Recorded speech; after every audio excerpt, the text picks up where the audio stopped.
Standby, kamera ready, sound ready, 3, 2, 1, action.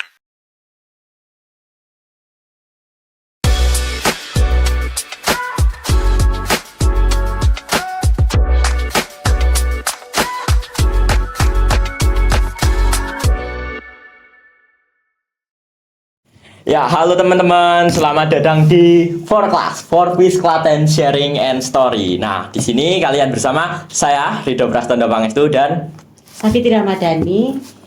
nah, kita juga bersama 3 narasumber kita kali ini. Nah, bisa kenalan dulu dong. Siapa aja? Oke, halo, perkenalkan, nama saya Kesya Gendis Permata Anggraini, biasa dipanggil Gendis, dari unit PMR Madya SMP Negeri 1 Karangnongko. Oh, dari Karangnongko, teman-teman. Perkenalkan, nama saya Maria Anastasia, biasa dipanggil Maria dari unit SMK Negeri 1 Gantiwarno. Oke, dan saya Novelita Oktadini Tias yang biasa dipanggil Novel dari unit PMR SMK Negeri 1 Gantiwarno. Nah, teman-teman, di sini kita akan berbincang-bincang nih mengenai kesiapsiagaan bencana. Nah, sempat beberapa hari yang lalu kan ada HKBN nih. Nah, makanya kita membicarakan mengenai kesiapsiagaan bencana.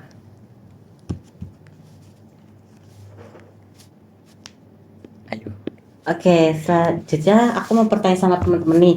Menurut kalian nih, apa yang dimaksud kesiapsiagaan bencana? Menurut kalian apa sih? Menurut aku, kesiagaan bencana itu kayak persiapan sebelum bencana datang, jadi kayak kita mempersiapkan diri kayak membuat tas emergency. Jadi kalau semisalnya kejadian beneran, nanti kita udah lebih aman dan lebih siap. Oke. Kalau menurut aku ya seperti yang dikatakan dengan Keisha ya.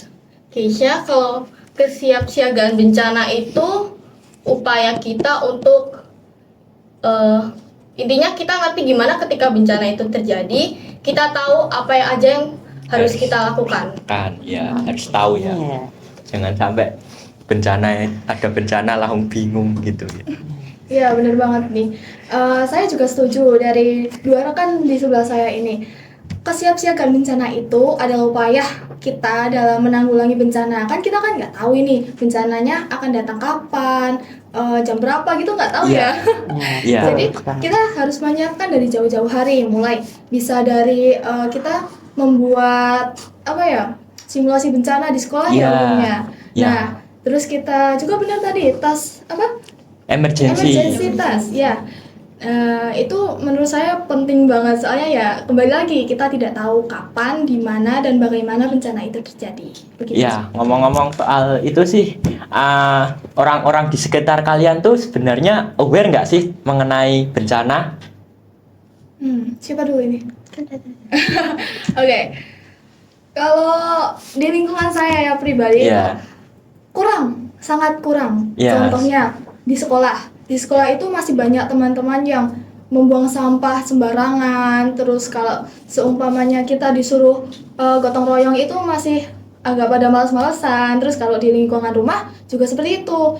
Banyak yang membuang sampah itu masih di selokan. Ya, di- bikin banjir ya. Iya. Itu meningkatkan resiko banjir. Iya, tentu saja. Kalau banjir, aduh, udah pusing, nggak bisa apa-ngapain, udah terjadi ya. Gitu. Oke. Sama kayak kakaknya tadi, aku setuju, masih banyak orang-orang di sekitar kita yang masih kurang peduli sama lingkungan sekitar. Oke, next. Ya. Tadi yang soal orang-orang di sekitarmu tuh sebenarnya aware nggak sih tentang adanya bencana ini atau kesiapsiagaan bencana ini? Oh, kalau di sekitarku ya mungkin di sekitar rumah itu mungkin cuman beberapa aja yang peduli untuk misal buang sampah di tempatnya. Terus tapi kadang sampah-sampah itu mereka tuh masih dibakar-bakar ya bakar-bakar aja. Ya, itu sebenarnya juga bahaya ya, menimbulkan Polusi bencana kebakaran ya, karhutla, kebakaran hutan lahan. Apalagi kalian dari ganti warna ya. Iya. Itu deket sama hutan-hutan gitu, alas tegalan gitu banyak ya. Iya. Ya, bahaya berarti ya kalau mereka bakar sampah di pekarangan gitu kan bisa nyamber ke Iya. pohon. Ya, oke. Kita lanjut pertanyaan kedua ya. Ya, silakan. Apa bencana yang ada di sekitarmu, bisa itu sekolah atau rumah? Maksudnya kan bencana atau ya dekat sekolah kalian atau rumah kalian gitu. Ya, ada apa aja sih? Ada apa aja? Ancamannya apa? Yang Ada mungkin apa aja? terjadi. Iya, Ya, yang mungkin terjadi. gitu buat kalian. Kalau yang mungkin terjadi sih ya banyak ya. Contohnya, yang pertama banjir. Banjir itu juga disebabkan karena kesadaran diri. Kedua, kalau di lingkungan sekolah saya itu angin ya. Angin. Iya, karena kan lingkungan saya kan Terbuka atau terbuka, gimana? Iya. sawah-sawah. Oh iya. Nah, jadi kalau ada angin, bet gitu. Terus juga kalau di lingkungan rumah itu gempa bumi sih, kan beberapa rumah masih kalau seumpamanya gempa itu masih kurang tahan gitu loh kan. Iya. Itu. Kalau di lingkunganku sendiri itu lebih ke angin kencang karena di sekitar rumahku itu banyak kayak pohon-pohon tinggi, apalagi di sekolah di depannya seperti ada pohon beringin gitu. Jadi kalau kena angin bahaya banget. Oke.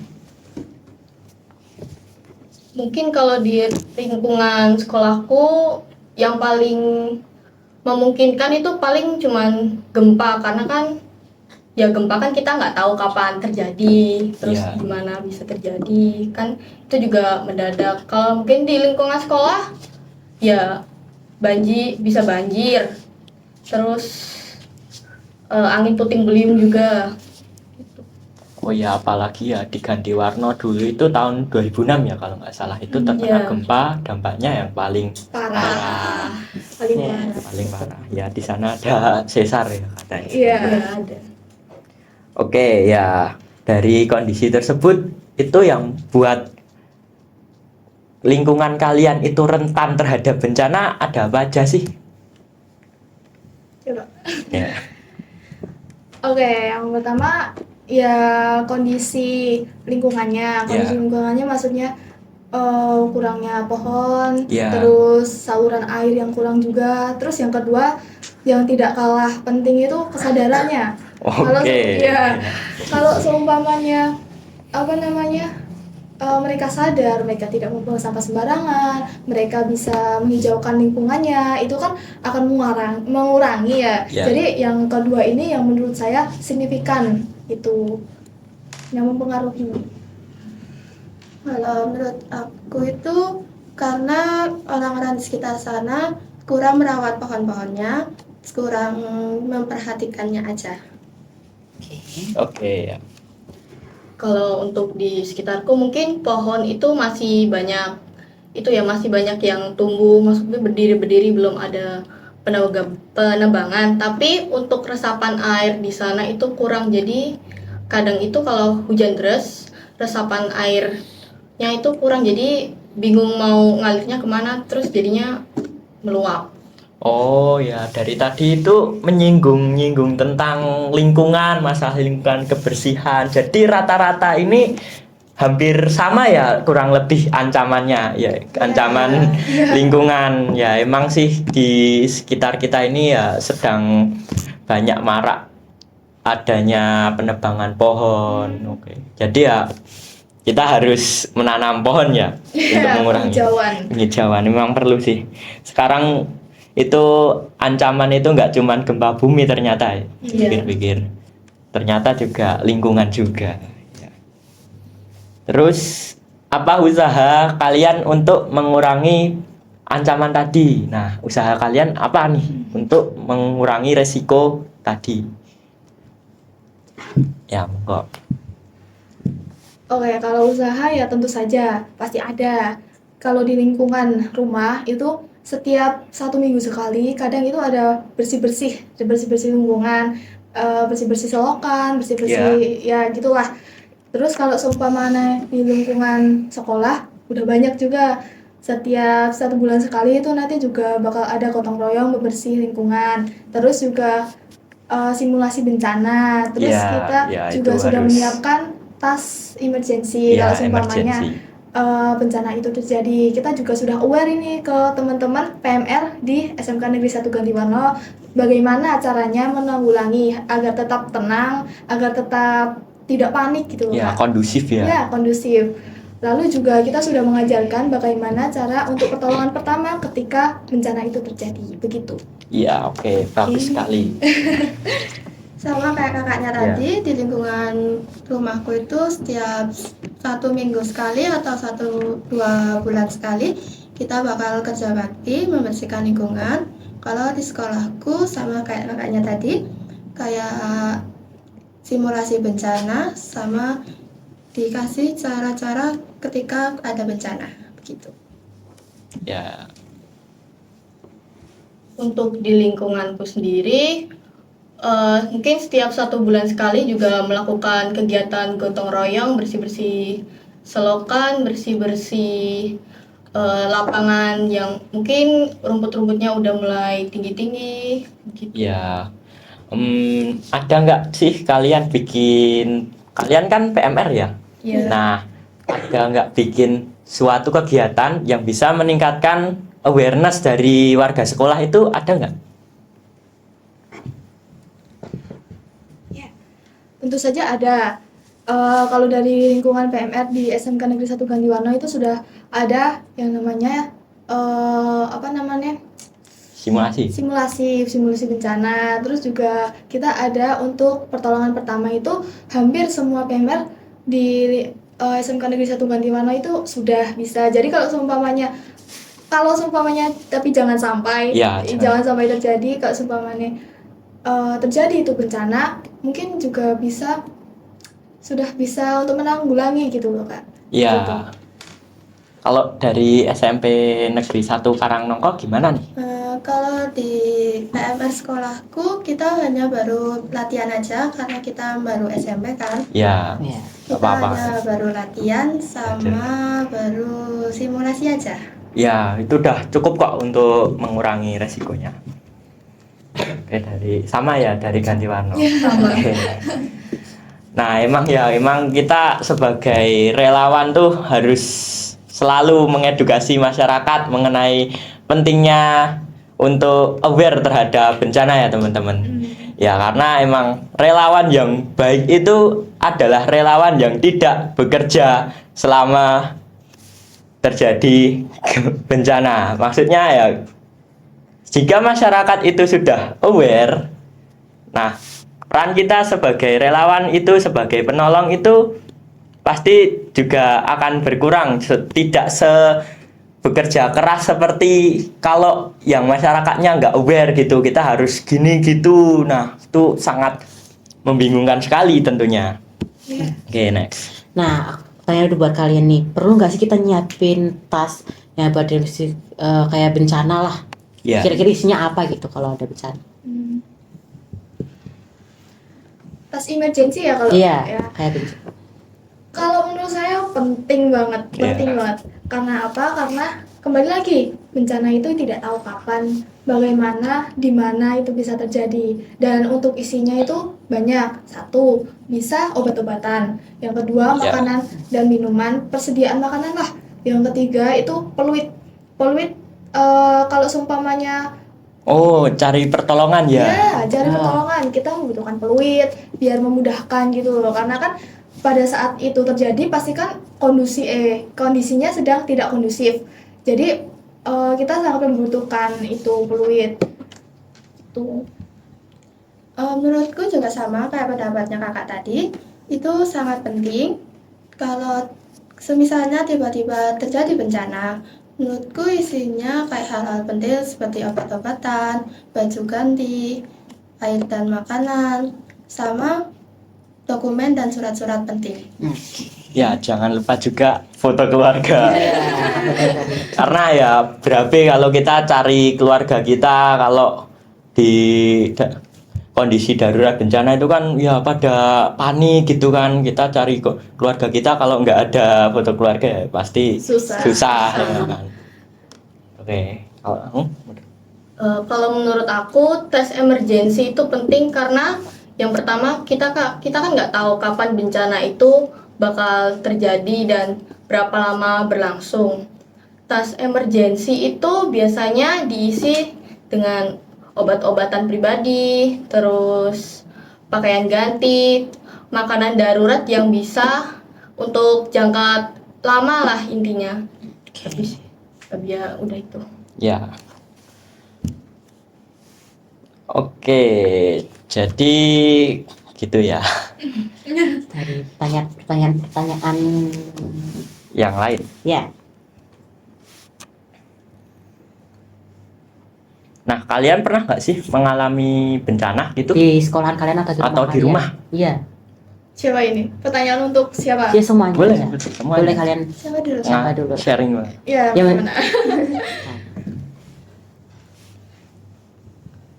Kalau di lingkungan rumah itu yang pertama, yang pasti ini gempa Ya, bumi. pernah. Ya. Pernah, pasti semua juga pernah mengalami kalau gempa bumi itu. Nah, tapi kalau seumpamanya di sekolah itu saya cuman pernah mengalami angin besar sampai Oh, ya gitulah, sampai angin besar sampai apa nih? pohon Genteng. Sampai gentengnya terbang. Terbang. Bayangin itu. sampai segitunya ya. Iya. Kapan itu? Itu dulu pas di itu ya lagi viral-viral di warna itu ya? Iya. Oh, Oh, yang pas- baru-baru tahun-tahun ini ya kayak Allah Iya, salah. tahun ini. ini. Dan Nah, itu kan ceritanya tuh kayak kita lagi ekstra lah.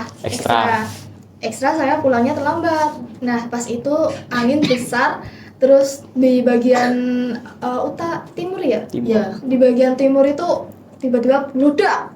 Ya udah jempale. oh, Kalau aku di lingkungan rumah ya sama kayak kakaknya, gempa bumi itu sama angin-angin besar kayak gitu sampai pohon-pohon tumbang sama atap-atap rumah warga yang berterbangan kayak gitu. Kayaknya Kalau bencana yang pernah aku alami ya pastinya gempa lah. Gempa kan sering terjadi, sering ku alami dan emang nggak bisa diprediksi juga. Terus ya seperti yang dikatain Mbak Novel tadi, di sekolah itu pasti karena di lingkungan sekolah itu kan terbuka, banyak pohon-pohon di sekitar juga yang akhirnya ngebuat angin kenceng di situ. Ya, pas kalian ngerasain bencana itu gimana sih rasanya? Kalau seumpamanya gempa itu yang pertama pasti kaget, apalagi Kaget. gempa itu apa namanya, kebanyakan itu terjadinya di malam hari. Jadi pas kita tidur gempa kaget itu Oh. orang-orang rumah juga pada shock dan gak kondusif. Nah, yang pertama itu. Kalau seumpamanya yang di sekolahan itu alhamdulillahnya tidak ada korban, tidak ada yang serius, cuman bangunannya aja yang Rusak ya? Rusak ya, bener. kalau aku sendiri lebih ke panik aja sih karena kan tiba-tiba terjadi. Oh, oke, panik. Kalau panik itu semua ya pasti panik. Iya. ya. iya. Kalau dari aku sendiri karena mungkin gimana ya, kayak udah sering ngalamin, nggak sering sih, mungkin udah pernah ngalamin ini dan udah tau lah, oh paling cuman kayak kalau cuman gempa kecil ya udah cuman lari aja keluar gitu. Ya, jadi ya kita harus sering-sering ya. Nah, yang namanya simulasi bencana biar kalau kejadian kayak gitu tadi tidak panik gitu ya. Iya benar. Ya, apalagi kita itu hidup di Indonesia. Rawan sekali. Rawan namanya bencana gempa ada, Gunung Merapi ada, Lengkap Indonesia itu. lengkap. simulasinya beda-beda. Iya, beda. Evakuasinya juga beda. Nah, dari situ ya diharapkan juga ya dari adanya simulasi itu dapat mengurangi beban kerja relawan supaya nanti jika terjadi bencana tidak menimbulkan banyak korban. Oke ya.